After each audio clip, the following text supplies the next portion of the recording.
Hello and welcome to Florida Watch. I'm your host, Doug Miles, and joining me today on the panel are Dennis Maley, the editor of the Bradenton Times, Cooper Levey-Baker, he's the editor of the Florida Independent, and as well as former CBS White House correspondent Gary Schuster.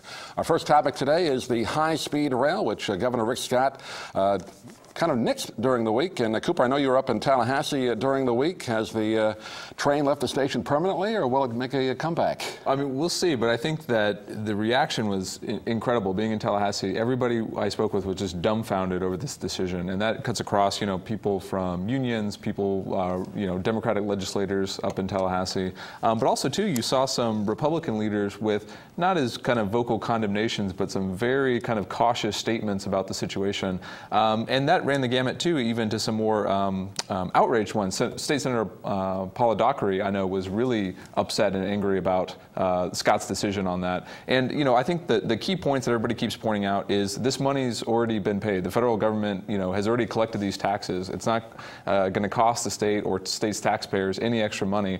And so what Scott is doing is literally just turning down, at this point, free money for the state. And that is the theme that you see resounding throughout people's reactions to it.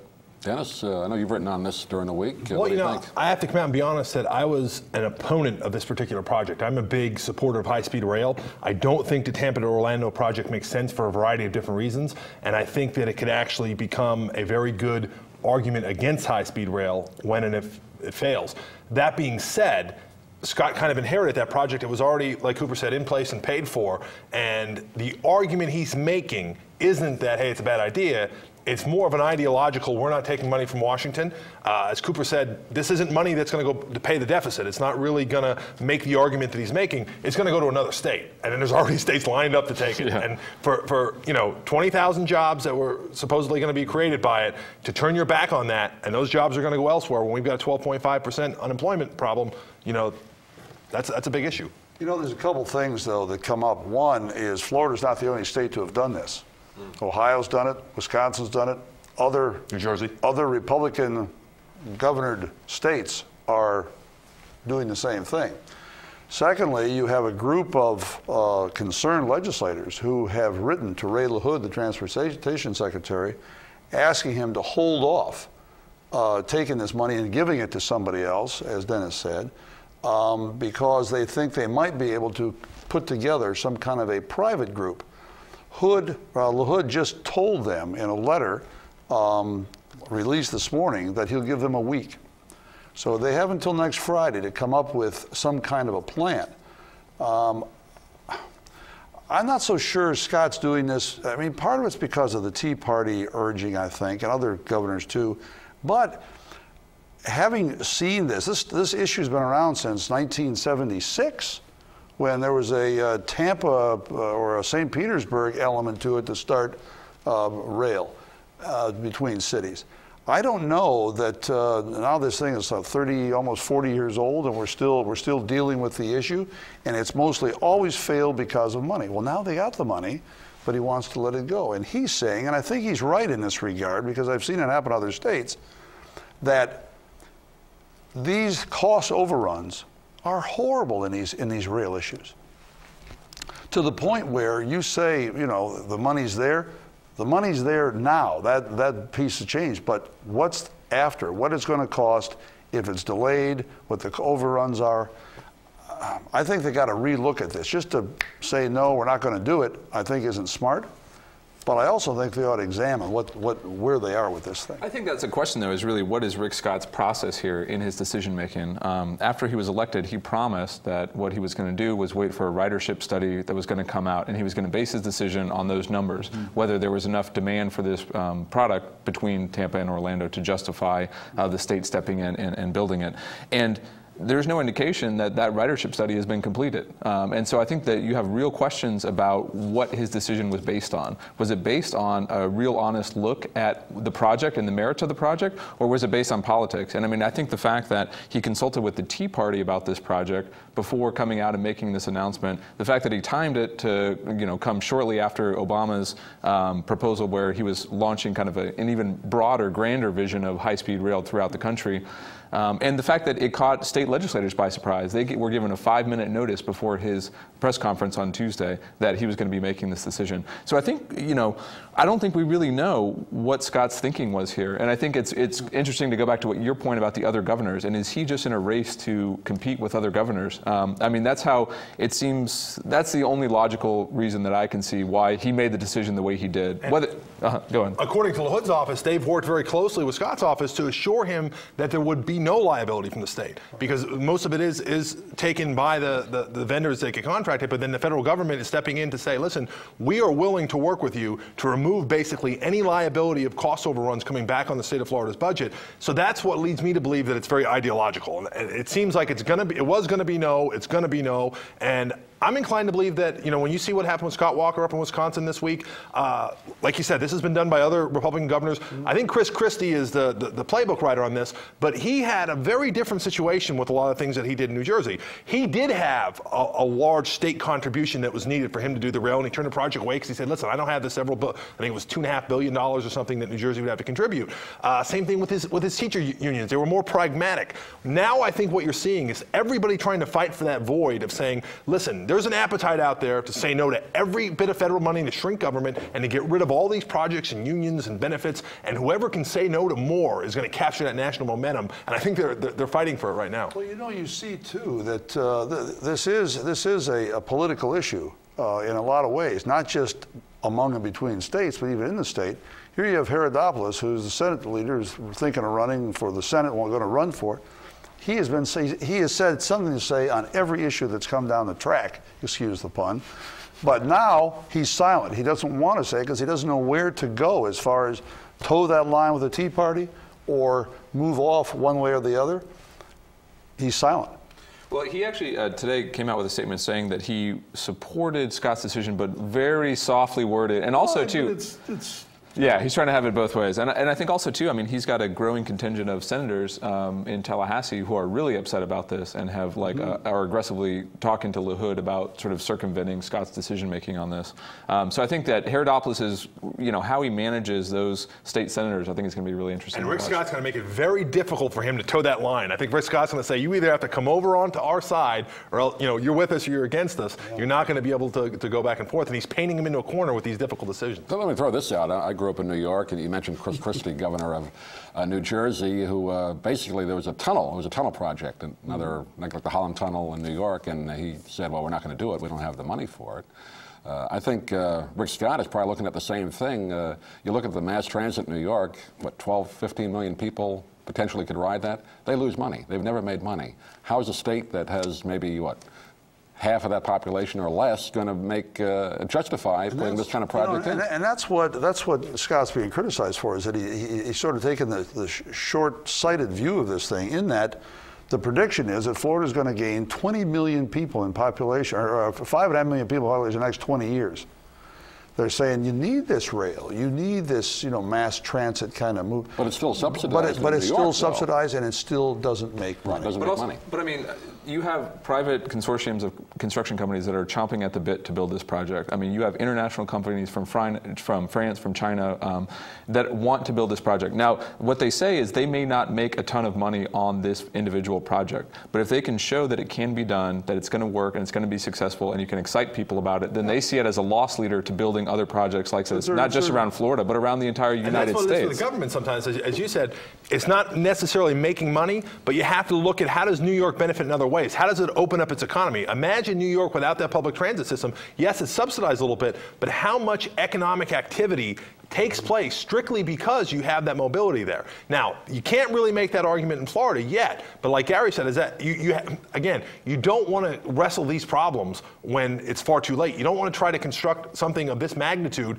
when it was needed 5 years prior. That's it. The thought is, among those who are concerned about this, that if you do this in sort of down times, which they say this is still a down time, you're going to be better off when the boom time comes, because you will already have it underway, partially in place, and you won't have to fight that issue of the overcrowding. And the politics here, I mean, I think are really interesting. I mean, talk about how many times do you have Republicans turning down federal money that is essentially going to international corporations to line their pockets? I mean, it's really, I think, a remarkable sign of the times. And the arguments that are sort of being used, I mean, the Associated Industries of Florida, one of the most powerful business lobby groups in the state, was a vocal supporter of this and had teamed up with a bunch of other business interests to promote this. And the fact that Scott rejected that, I think, really shows you where we are in Florida today and where those old alliances that you saw maybe are coming apart some. Yeah, I like mass transit. I prefer to take a bus or a train. It'd be great if you could take a train, go up to the Trop or see a ball game, something like that. But it has to be sold. I think you mentioned it in maybe one of your columns, Dennis. You have to sell the people here. That's the way to get from, say, Tampa to Orlando. It has to be more than a leisure market. It has to be a business market. That's why I said it doesn't really work that way. And when I talk to people on Amtrak, the sensible argument that I got was, if you want high-speed rail to work, you've got to take a route where it competes with a short commuter flight.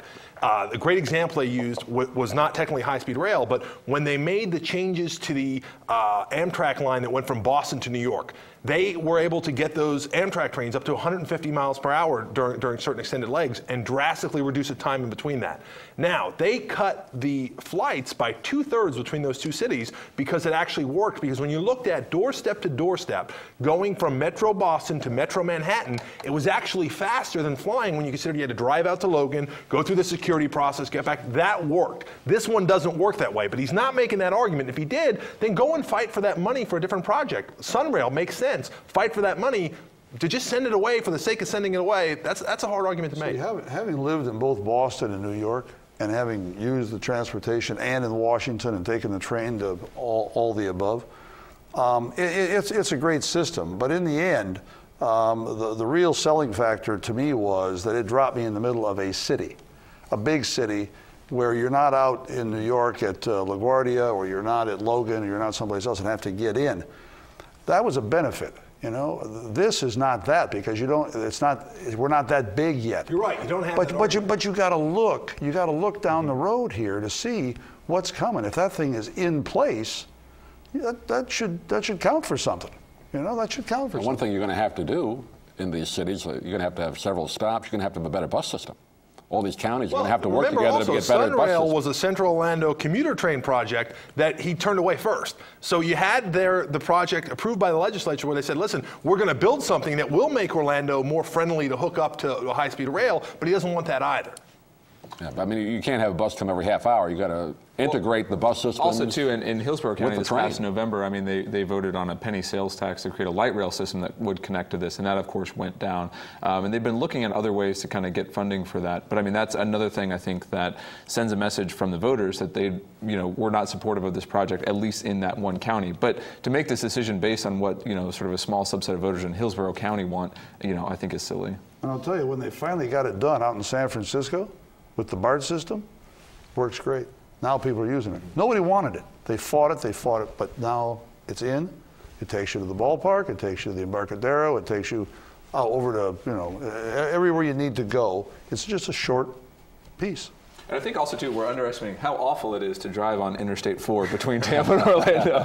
I would pretty much rather do anything than drive along that stretch of highway. It is terrible. And the thing is, the rail is in place for most part, the track, isn't it? We've spent $700 million, from what I understand, on right-of-ways that we've already purchased. That money's not coming back. There's no clawback provisions on all those incentives that have already been spent. So the money that was really on the state's end is already gone and not coming back, and you're going to get nothing for it without bringing the federal money into it. So I'm all with you to say, let's have that debate, let's improve it, let's talk about what doesn't work and see if we can come up with a better idea. But what I'm saying is, it's fairly clear to me, Rick Scott's not interested in having a debate.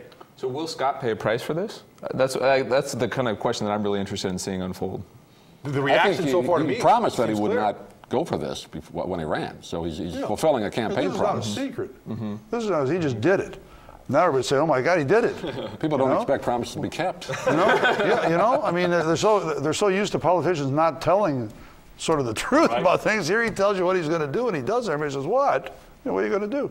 Yeah, I think he's going to pay a price in that he is running this office of his in his 6 weeks there as though he were the CEO of a corporation, and he's shutting down his board of directors. He's making enemies. I think he's making enemies. The only friends he seems to have right now are those in the Tea Party. I think it's going to hurt him. I think it's going to hurt him over time. And particularly so, I think, too, if this sort of whatever makeshift consortium of people that they can put together to maybe find an alternate way around the state government to fund this project, if that's successful, that's a huge blow, I think, to his reputation in the state. And did you notice who got in on that was Senator Nelson, who will be facing a big challenge from those people. I think if he can get in front of this, and they've talked about the Tampa MPO, they've talked about the rail authority in South Florida, possibly overseeing the construction and implementation. If Senator Nelson can get in front of this project, that would be a major coup, I think, going into that battle. This is the issue Nelson would like to ride to the Senate. Very good, Gary. That's why he's been in the business so long. Let's go around the table real quick. Does this project ever see the light of day, say within the next 10 or 15 years? Dennis, what do you think? My gut tells me no. I don't think so either. I don't think it does, only because of the history of it. The issue, and it's not just here, other places, it just doesn't seem to do well, and it's always money. Yeah, I'd like to see it, a form of mass transit. Like I said, growing up in the city, you'd love it, but I don't see it happening either. I think it's too much on both sides. I mean, they'll keep fighting about it. They'll keep fighting about it. Good fodder.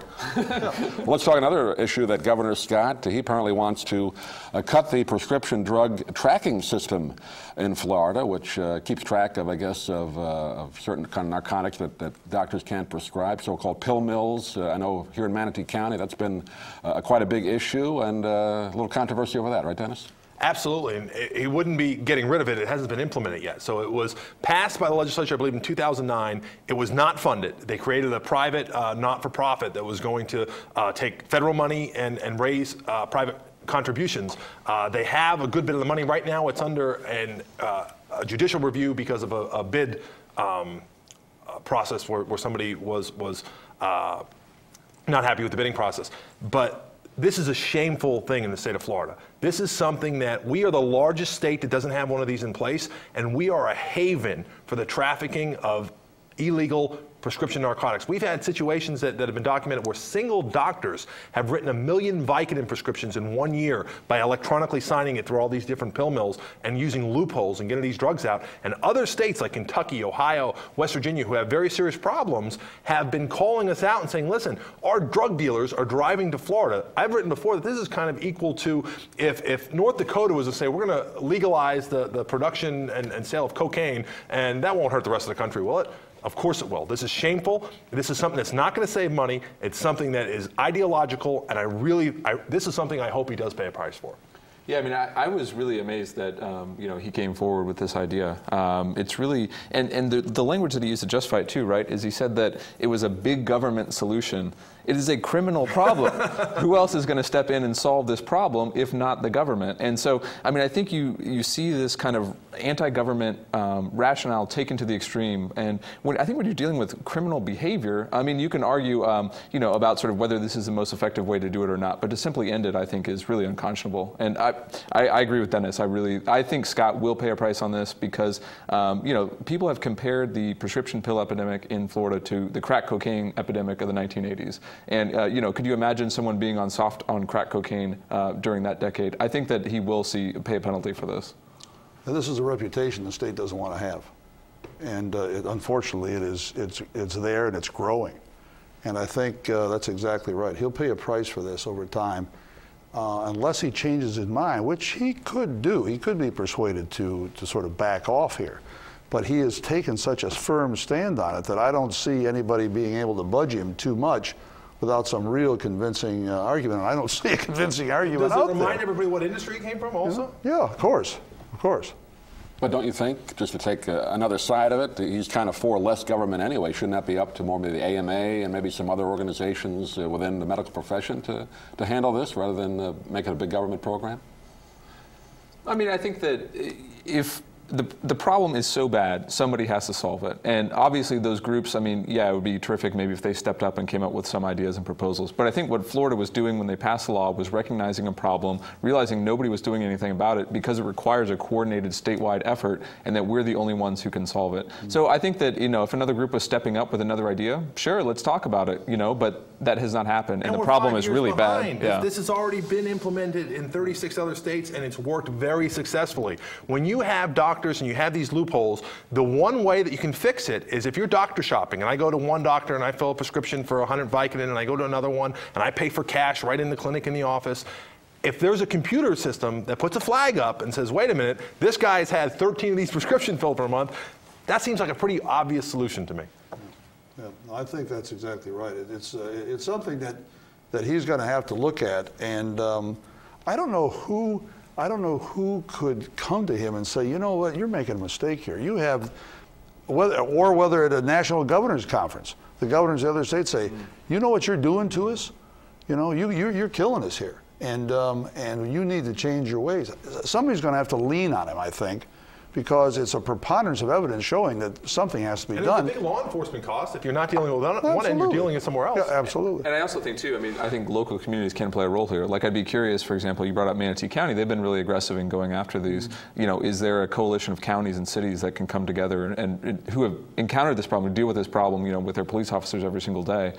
Can they go and perhaps sway him? Yeah, last fall in Manatee County, one of the meetings, they did put out an ordinance, actually renewed an ordinance that they had passed the previous year to at least put a moratorium on them, but it doesn't have a lot of weight behind it, but at least it's a start. But I think, like you said, the counties have to get together. It has to be more of a grassroots thing than from the top down. I talked to Sheriff Stubbe of Manatee County last summer about this, and he brought out a good point. And he said, what you have to understand is this doesn't shift your existing drug problem. It's not your guy selling heroin on the street. It's not the guy going up and buying the crack cocaine on the corner. It creates a new one.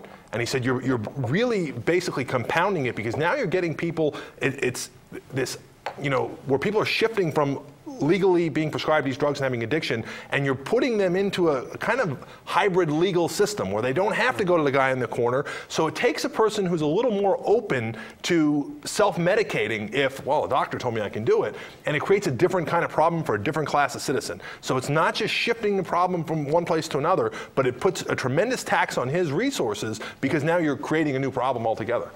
Yep, exactly. How about the responsibility of the drug companies, though? I mean, they're pushing these ads directly to doctors. You even see them on television. Ask your doctor about this particular. I know they're not controlled substances on the TV ads, but shouldn't some of the responsibility fall on them? I don't know. I think it's more. I think it's more of a government situation. You have to have something that's structured. The drug companies are sort of, you know, they got their own issue within that issue. I mean, they're making the stuff. Yeah, they want to sell it, but they don't want to sell it that way, but they don't want to say that. So they're sort of silent. But you need a structured form like the government with all of the, you know, local, I think the locals, counties, cities, must do something here, have to go to Tallahassee and say, we need something done, because our problems are immense. I mean, Miami, Jackson, it's not just here, it's lots of places all over the state. Does he change his mind, gentlemen? What do you think? I think he's going to be. I think the legislature is going to keep the program around and keep funding it. I just don't see how that they can justify cutting it. And if he vetoes it, they'll override it. Mm-hmm. He's demonstrated capacity to me to change his mind. I haven't seen that component of his personality yet. We're down to that part of the show, guys, where we can kind of go around the table and see what's on your mind. Gary, what's on your mind this week? I'm interested in this issue that's going on in Wisconsin now with government unions. It has now spread the problems that are now evident in Madison, Wisconsin, with the teachers calling in sick today. The issue has spread to both now Ohio and Michigan, big union states. I don't think it's very far along before it shows up here in Florida and other states where there are Republican governors. It's much like what's happened in the Middle East, with Egypt falling, Bahrain in it, now Syria's in it, now Tunisia's in it, now Libya's in it. It spreads. People see what they can do, and I think there's an issue here that's going to have to be addressed in a lot of states and maybe even nationally. Governor Walker wants to end collective bargaining with government employees, except, I believe, for fire and except for everybody that didn't endorse it. Or everybody that endorsed it. Right, yeah. But that's going to be a big issue, because New York has got that same issue going on. California, obviously, they're bankrupt already. And it's going to show up here. It's big. Any place you have budget problems, and that's everywhere, is going to face this. In Florida, what you see, I think, is there's a law that's on the table which would disallow unions from collecting their dues through paychecks. Which would be a serious blow to their ability to represent their members. And the bill would also limit the amount that they can spend on political donations with the money that they are able to collect. I think that's a huge tension point between all the unions and the state government. I will tell you briefly, the non-union people, having come from Detroit and watched this with the auto companies, watch other unions, and the trucking, have been in the trucking business for a while, there is evidence that the non-union folks can bust these unions, and they've seen it on that side, and they're going to try and do it here. On that same note, this is the first strike in a proxy war, and I've had a lot of people in Washington that have been saying that this is going on behind the scenes, and what this is going to lead into is a battle over allowing states to declare bankruptcy in order to get rid of these collective bargaining agreements and kill unions once and for all. And if they kill them in the private or the public sector, they'll be gone forever, which is probably true, and that will be the lead-in for them to do it. Cooper, what's on your mind? Well, one thing we've been looking at is a new proposal in state government called a Taxpayer Bill of Rights. It sounds really nice and lovely, but what it does is it limits the amount of state revenue that can be collected. And, they've tried this in a lot of other states, most notably in Colorado, where it has been really disastrous, led to huge cuts in education, as well as just general inability to function at the state level. So this is making its way through the state legislature. They're calling it a smart cap this time around, since the other name has kind of become associated with gridlock. And so I'm really curious to see how that goes through, and curious if they're able to make the argument to the taxpayers that this is a good thing for them. Similar to the airplane passengers' Bill of Rights, right? That kind of thing? Well, essentially what it does is it just caps the amount of revenue that they can collect. So, it's essentially setting in place the tax structure now for eternity. Mm-hmm. And you can always override it if you have a supermajority and things like that, but, it's very tough to achieve those. And so critics of it point to states like Colorado, states like California, where you just have an inability to really even function at the state level. Right. But it gives the people, citizens, at least a little hope.